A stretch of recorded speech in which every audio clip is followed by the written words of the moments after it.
¿Nos enfrentamos a un colapso climático? ¿Qué puede hacer la investigación al respecto? En la agricultura, en particular, tenemos un importante papel en contribuir a un trabajo sostenible. El hormigón ecológico que hemos desarrollado es muy eficiente en el uso de los recursos y produce menos CO2 que el hormigón normal. Luego esta biopelícula artificial se secó y adquirió propiedades similares a las del plástico.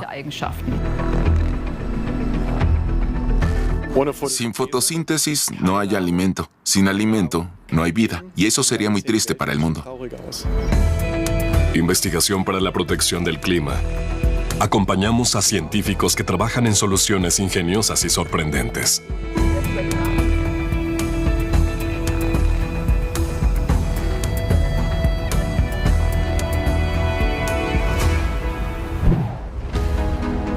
Un descubrimiento por pura casualidad. En la Universidad de Gießen se está investigando un nuevo bioplástico que podría revolucionar la industria del plástico. Las mezclas de prueba están listas. Susanne Vesper y Elisabeth Pollon, del Departamento de Ecología Animal de la Universidad de Gießen, han descubierto un material que podría sustituir al plástico convencional. Por casualidad, tras un proyecto de estudio, olvidaron desechar un recipiente con algas y caparazones de crustáceos. Eso fue hace 5 años. Desde entonces, ambas investigadoras no han dejado de experimentar con su nuevo plástico. Han probado y mejorado repetidamente el material para hacerlo resistente a rasgaduras, elástico y duradero. Todo ello sin añadir productos químicos.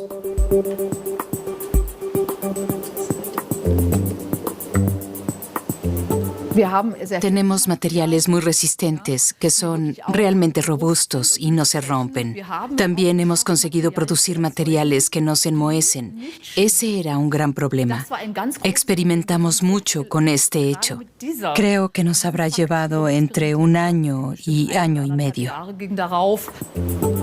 Mientras tanto, han desarrollado varios prototipos. El nuevo material podría utilizarse en muchos ámbitos de la industria.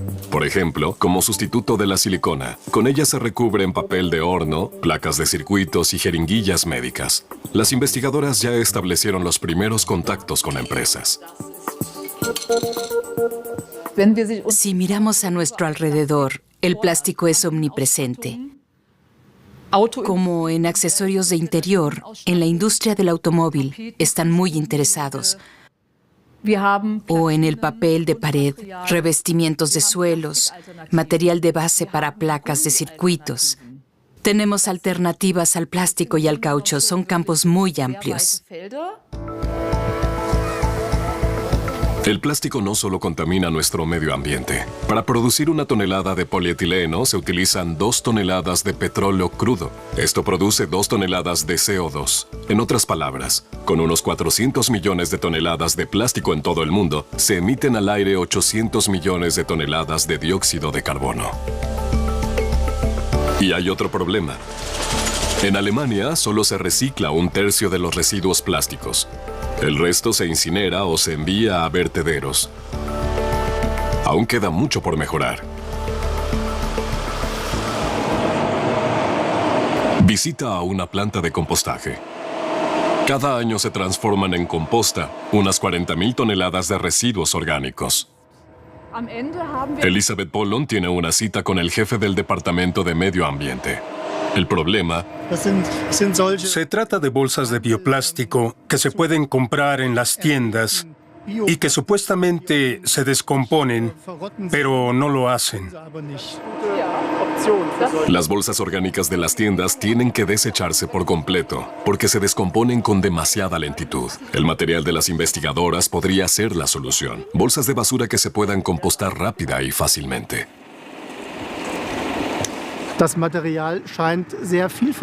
El material parece muy prometedor. Una vez tiré de él con mucha fuerza y no pude rasgarlo, así que me puedo imaginar que funcionará y posiblemente se establezca para los hogares. Si tuviéramos una bolsa que se pudriera en un corto espacio de tiempo, sería genial. El material milagroso que compone principalmente el nuevo bioplástico es la quitina. Esta se encuentra en el caparazón de los crustáceos. La industria pesquera mundial produce 6 millones de toneladas de residuos de quitina. El dúo de investigadoras comprobó si su nuevo plástico es realmente 100% orgánico y rápidamente degradable utilizando cochinillas, porque a estos animalitos les encanta la quitina. Entre tanto, se ha presentado la solicitud de patente europea. Esto se debe a que en todo el mundo se demandan materiales sustitutivos de los plásticos. Las primeras empresas ya se han registrado. Ahora se pueden crear productos concretos. Para Elizabeth Pollon, sigue siendo una historia increíble. Fue un largo camino hasta llegar allí. Estuvieron rasgados, rotos, mohosos, pero ahora tenemos un material o varios materiales que considero viables. Para las dos investigadoras, está claro que seguirán adelante. Su trabajo es importante, reducir los residuos plásticos y el CO2 gracias a un descubrimiento accidental. Abriendo nuevos caminos. Por ejemplo, en la agricultura, como aquí en el estado federado de Hesse, ¿crece en este campo cercano a Fulda el futuro de una dieta sin carne? Se toma almidón de maíz, salvado de avena, harina de soya, agua y especias. Pero sobre todo, estas habas de campo para el llamado Proyecto Hamburguesa de la Universidad de Ciencias Aplicadas de Fulda. Stephanie Haspil es experta en alimentación colectiva. Junto con su equipo quiere desarrollar un nuevo tipo de sustituto de la carne a partir de legumbres ricas en proteínas, sin aditivos artificiales y apto para la gastronomía a gran escala. Eso significa que tiene que ser muy fácil de manejar, por lo que tengo que preguntarme, ¿están congelados los productos? ¿Puedo sacarlos individualmente para poder procesarlos en diferentes tamaños de porción? Muchos productos ya comercializados tienen una larga lista de ingredientes, colorantes y conservadores, potenciadores del sabor y espesantes. Los científicos hablan de adhesivos industriales. Quieren mantener esto fuera de sus hamburguesas de habichuela, pero el aglutinante sigue causando dolores de cabeza. Actualmente tenemos copos de avena, pero también diversas harinas y otros almidones en el producto. También hemos trabajado con harina de coco, pero no podemos producirla en Alemania. Y nuestro objetivo es también desarrollar productos regionales y una cadena de procesamiento regional. Esto significa que no solo el cultivo, sino también toda la transformación debe tener lugar aquí, en Alemania. Las habichuelas proceden de la misma región. Pequeñas, grandes, muchas mitades, lo que no es tan bueno. La universidad colabora estrechamente con la granja ecológica certificada Antonius-Hof en Hesse. Aquí ya han hecho pruebas con diversas legumbres. Y por lo tanto, son pioneros, porque en lo que respecta a las habichuelas, aún queda mucho por hacer. Tomamos las variedades antiguas y estaban más o menos bien, pero no las criamos con cualidades alimentarias en absoluto. Antes solo era para cerdos y ganado. Entre tanto, la tendencia hacia una dieta vegana se dirige hacia los sustitutos de la carne. Y las habichuelas, al igual que el guisante, son, por supuesto, actores muy importantes. De vuelta a la cocina de investigación. Con la mezcla de habichuelas no solo se pueden preparar hamburguesas, sino también albóndigas. Todo visualmente perfecto. Pero ¿podrían competir con los platos del comedor de la universidad? En el laboratorio de análisis se examinan los componentes químicos. ¿Cuál es la composición de las habichuelas y de los productos elaborados con ellas? Y la pregunta más importante, ¿puede la habichuela incluso competir con la carne?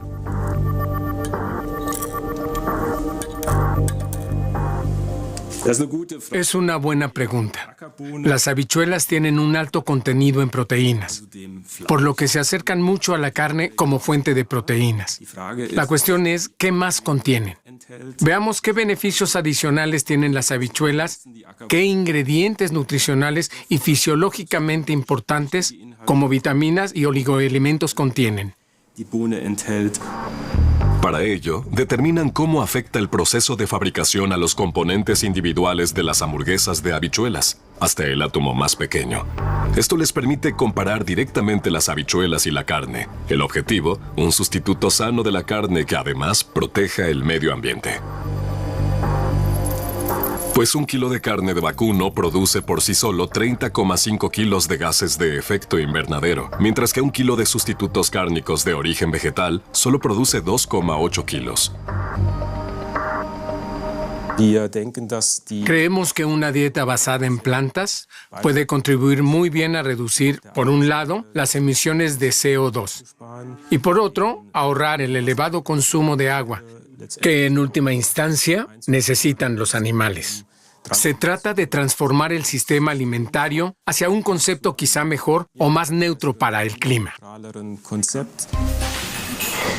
En Alemania, unas 16 millones de personas se alimentan a diario en las cocinas de los comedores. Los científicos afirman que renunciar a la carne al menos una vez a la semana tendría un enorme impacto en el medio ambiente. Con su proyecto de hamburguesas han hecho grandes progresos, pero aún no han alcanzado todos sus objetivos.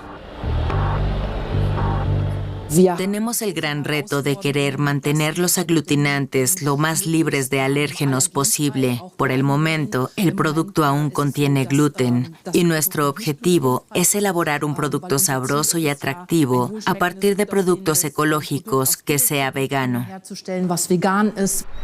Y que protege el clima. En Fulda, creen firmemente que el futuro de nuestros alimentos crece en el campo y no en el establo. Pero también en la ganadería se investiga. Menos estiércol y metano de las vacas para mejorar el clima. ¿Es posible? Sí, dicen los investigadores de un centro de investigación agrícola cerca de Frankfurt del Meno. Estas vacas no son solo vacas, sino están al servicio de la investigación. Investigadores agrícolas de la Universidad de Gießen trabajan en la granja de Gladbach desde hace unos 3 años. La brasileña Daisy Knopp es experta en metano. Todos los días mide lo que comen las vacas, cuánta leche producen y cuánto metano emiten. Sin embargo, las mediciones no se realizan en el estiércol, sino en el comedero.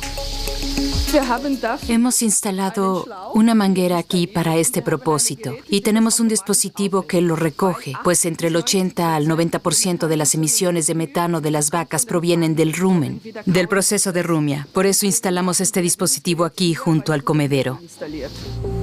Pues el metano es un veneno climático, unas 25 veces más nocivo que el CO2. Una sola vaca eructa y ventosea unos 100 kilos de metano al año. Además, se producen unos 20 metros cúbicos de estiércol por animal y año. Con unos 10 millones de cabezas de ganado en Alemania, son unos 200 millones de metros cúbicos de estiércol. Aquí es donde entra en juego el proyecto Lácteos Verdes, Green Dairy. El equipo está formado por biólogos e investigadores agrícolas y medioambientales. Su proyecto está financiado por el estado de Hesse durante 4 años. La pregunta, ¿cómo puede la ganadería lechera ser más sostenible? Los investigadores han dividido a las vacas en diferentes grupos.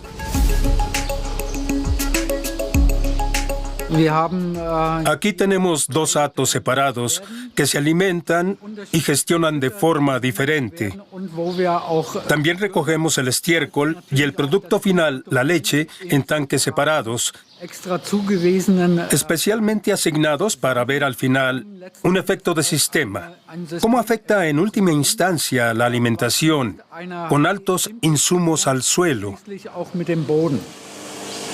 Las vacas con altos insumos reciben una gran cantidad de alimento concentrado. Ventaja, producen mucha leche. Desventaja, más estiércol, más metano y suelos agotados. Las vacas de bajos insumos comen principalmente hierba ensilada y alfalfa, una valiosa planta forrajera que protege el suelo, pero también significa menos leche. Desde los años 90, el Gladbacher Hof es una granja académica de la Universidad de Gießen. En los campos se cultivan cereales, habas y plantas forrajeras en una rotación de cultivos de 8 años. Los investigadores toman muestras del suelo, utilizan el contenido de nitrógeno para medir qué plantas son buenas para el suelo. La alfalfa es una especie de superplanta. Porque puede fijar entre 300 y 400 kilos de nitrógeno atmosférico por año y por hectárea, que también está disponible para los cultivos posteriores. Enraiza muy profundamente y puede seguir creciendo bien incluso en periodos secos, cuando no llueve durante 3 o 4 semanas. Unos campos más allá, la bióloga Franziska Charn analiza la concentración de gases de efecto invernadero CO2, metano y óxido nitroso en este campo. El estiércol de los 2 hatos de vacas de investigación se esparce en una parte del campo respectivamente. Para la bióloga es apasionante ver cómo difieren los suelos. Aquí se cierra el círculo de la investigación. Ahora estoy midiendo sobre todo las diferencias entre los gases que se forman en el suelo. Esto depende sobre todo del microbioma del suelo. Y esto puede verse influido por cómo se fertilizan los campos o qué plantas se cultivan. Y por supuesto, me interesa saber qué sistema es mejor para el medio ambiente. Algunas vacas producen de forma natural menos metano que otras. Los investigadores podrían aprovecharlo para crear en el futuro un modelo de vaca respetuosa con el clima. No podemos detener las emisiones de metano. Se trata de un proceso natural, cuando las vacas rumian. Pero hay métodos con estrategias de alimentación o selección genética con los que ya podemos reducirlo. Aún es pronto para obtener resultados, pero los planteamientos aquí expuestos podrían ser pioneros para la agricultura del futuro. Del establo a la ciudad. En la Universidad de Kassel se está desarrollando un hormigón especial. Ahorra recursos y es bajo en CO2, porque el cemento del hormigón convencional es un asesino climático. Estos no son adoquines cualquiera. Los desarrollaron el técnico en residuos David Lanner y el científico de materiales Bernhard Middendorf. Tiene buen aspecto y también las propiedades que debe tener un adoquín. Los 2 científicos de la Universidad de Kassel quieren hacer del hormigón un material de construcción más ecológico. Necesitamos hormigón para construir nuestras infraestructuras. No se puede construir un puente de autopista sin hormigón, pero estos hormigones contienen una elevada proporción de cemento. La producción de cemento produce mucho CO2 y si ahora reducimos el contenido de cemento utilizando materiales alternativos, también reduzco la huella de CO2. En la cercana planta de producción de energía han encontrado este material alternativo para la producción de hormigón a partir de residuos, la ceniza que se produce durante la incineración. Solo aquí se producen 50.000 toneladas al año, un material reciclable desaprovechado, muy interesante para la producción de cemento que es insustituible como aglutinante en el hormigón. Para mí es muy emocionante porque reúne la perspectiva del reciclaje. En otras palabras, tenemos un material residual que queremos utilizar, que queremos mantener en el ciclo, combinado con una cuestión importante en términos de protección del clima y de la sociedad. Como sociedad, tenemos necesidades que cubrimos con infraestructuras de construcción, y para ello necesitamos materiales de construcción. Llevan 3 años trabajando en el laboratorio de la universidad para descubrir el secreto de la ceniza de óxido y determinar sus propiedades físicas y químicas. ¿Qué componentes se unen bien al hormigón? ¿Cuáles, por el contrario, merman su resistencia? El polvo finamente molido es adecuado como sustituto del cemento, pero los trozos gruesos de ceniza también son adecuados como ingrediente del hormigón. Así se ahorran más recursos.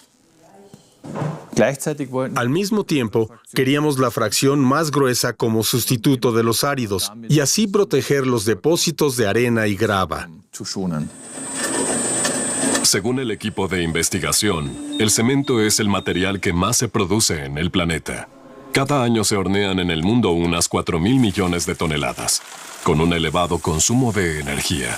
Por eso se intenta sustituir gradualmente el contenido de cemento en la producción de hormigón por cenizas.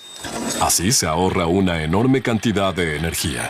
Ya han probado de 60 a 70 mezclas diferentes y las han ajustado una y otra vez. La receta se refinaba un poco con cada etapa o cada mezcla, porque siempre se podía ver en las propiedades si necesitábamos cambiar algo en la receta o no. Al fin y al cabo, el material tiene que ser fuerte y resistente. De momento se concentran en productos prefabricados de hormigón, como adoquines o zócalos para bancos. Un bloque de ceniza tiene que soportar al menos 9 toneladas de presión en esta prueba. Al principio estábamos en 4 o 5 toneladas y ahora, como hemos visto, estamos en más de 10. El hormigón de alta resistencia como este es 10 veces más sólido. Ese es el objetivo. El hormigón ecológico, ya sea para adoquines o barreras acústicas, tienen mucho potencial desde el punto de vista de los investigadores. En el Instituto Max Planck de Marburgo, quieren burlar a la naturaleza. Durante la fotosíntesis, el CO2 se toma del aire. Los investigadores están construyendo una versión turbo aún mejor. El ciclo de la vida comienza con la fotosíntesis. Hace más de 3.000 millones de años, los organismos vivos empezaron a utilizarla para sí mismos. Sin fotosíntesis no habría crecimiento vegetal, afirma Tobias Serb, investigador del Instituto Max Planck. Este proceso le sigue fascinando. Nos encontramos con la fotosíntesis muy a menudo en la vida cotidiana cuando comemos. Es la comida, el pan, cuando necesitamos madera para construir una casa o para quemar. E incluso el petróleo crudo se creó originalmente a partir de la fotosíntesis. Todo esto es carbono que fue capturado por la naturaleza con la luz. Y la madera, el petróleo y los alimentos fueron creados a partir de esto. Captura de carbono con ayuda de la luz. La fotosíntesis es un proceso químico complejo que sigue siendo objeto de muchas investigaciones.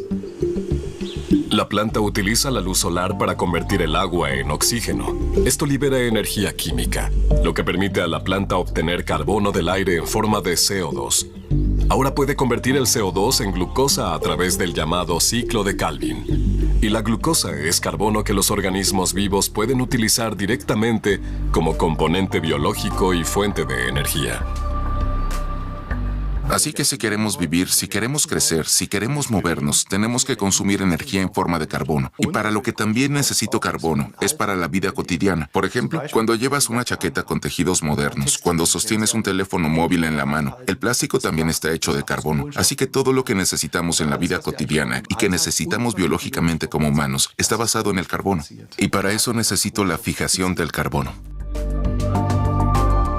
En otras palabras, la conversión de CO2 en carbono que la planta pueda utilizar. Tobias Serb y su equipo llevan años investigando este tema y han descubierto que el proceso aún puede mejorarse. En el ciclo de Calvin, el proceso químico clave de la planta, se encuentra la importante enzima rubisco. A pesar de millones de años de evolución, la rubisco es cualquier cosa menos perfecta. Este es el motor, por así decirlo, que absorbe el CO2 del aire y lo introduce en la planta. Y este motor es lento y tiene un número alto de fallos de encendido y hemos mirado alrededor en la naturaleza y hay alternativas a ella y una es esta luz azul aquí, llamada SR. Puede fijar el CO2 10 veces más rápido que la rubisco y comete muchos menos errores. Desde nuestro punto de vista es un punto de partida casi perfecto para la fotosíntesis artificial.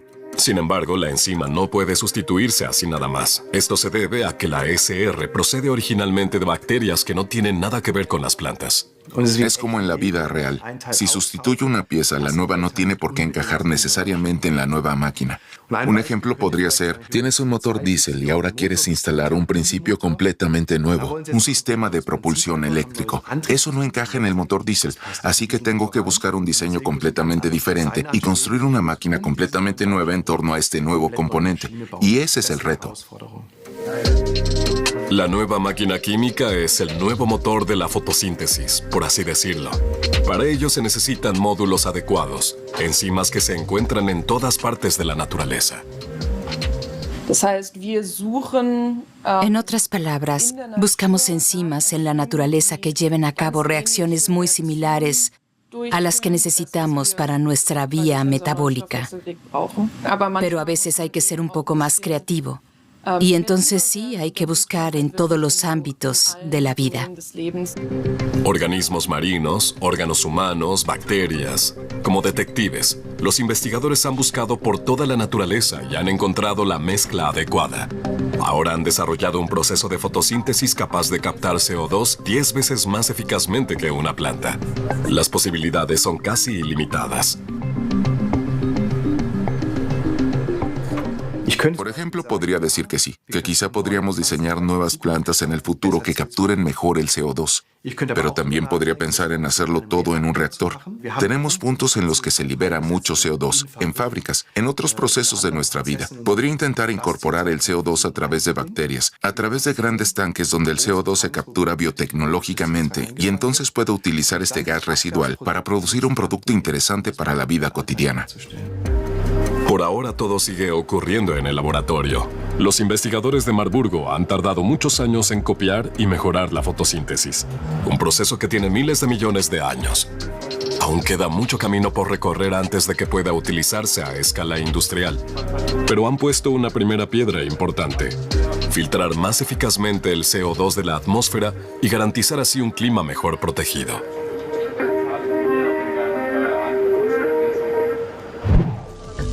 De las hamburguesas de habichuelas a los bioplásticos, ideas ingeniosas para un futuro mejor.